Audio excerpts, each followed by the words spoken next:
আল্লাহ সুবহানাহু ওয়া তাআলা আদম আলাইহিস সালাতু ওয়াস সালামকে প্রেরণ করলেন।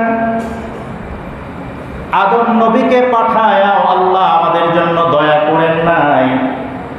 নূহ আলাইহিস সালাতু ওয়াস সালামকে এই পৃথিবীতে পাঠায়া আল্লাহ দয়া করে নাই। মুসা আলাইহিস সালাতু ওয়াস সালামকে পাঠায়াও আল্লাহ মুমিনদের জন্য দয়া করে নাই।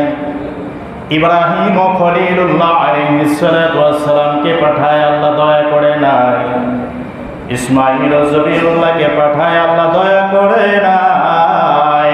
আপনার আমার নবীর বেলায় আল্লাহ বলছেন, ও পৃথিবীর মানুষরা 1,23,999 জন নবী পাঠাইলাম, কারো বেলায় এমন কথা বলি নাই।